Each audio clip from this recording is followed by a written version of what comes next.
In 1912, the Titanic sank, New Mexico and Arizona gained statehood, and a new parish was established in the Fairview section of Chicopee. Marking the parish's centennial last month, parishioners gathered at St. Anne's Church for a Mass recalling its humble beginnings.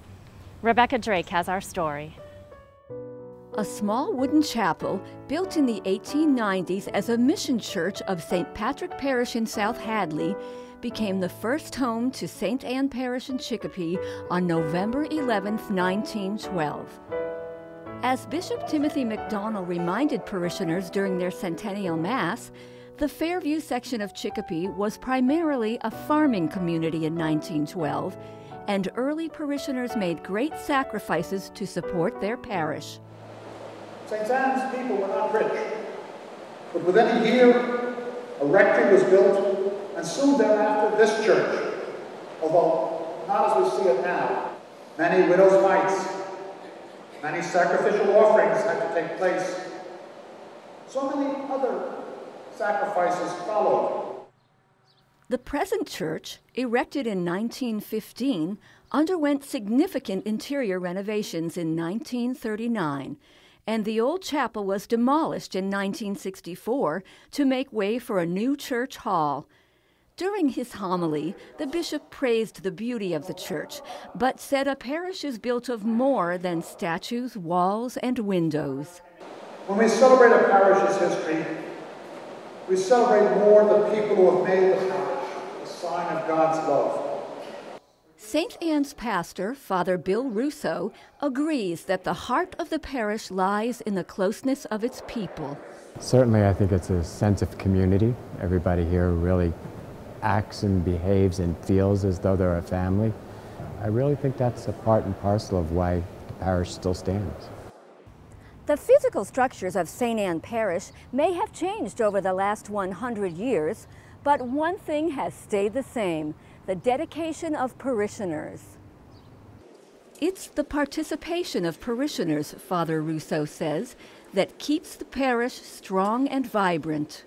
They don't just come to Mass and go home. They consider this much more than that. If they're not on a committee, they attend the reading group, or we have movie nights, or we have a group of ladies who knit prayer shawls. And I think everyone finds some part of the parish to become a part of their life outside of Mass.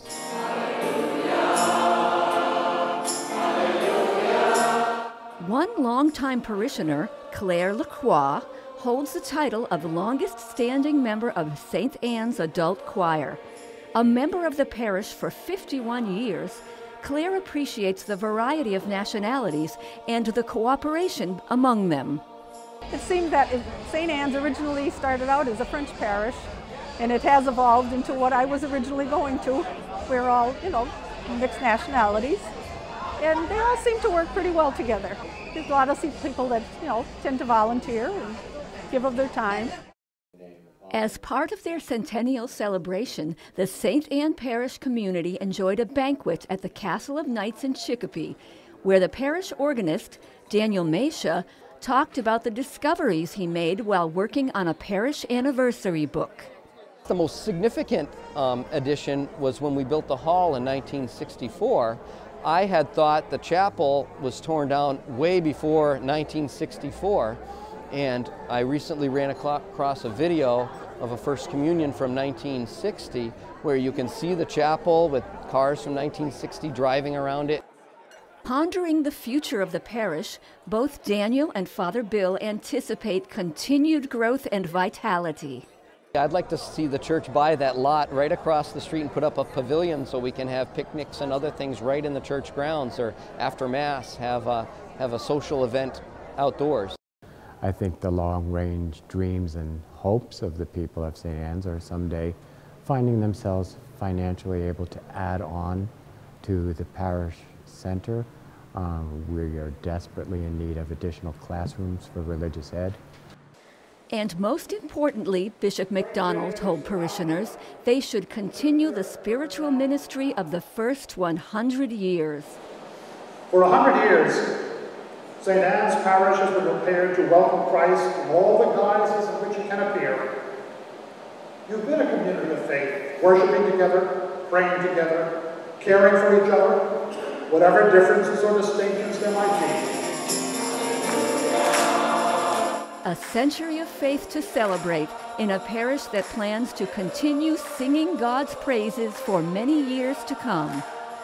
For Reel to Reel, I'm Rebecca Drake.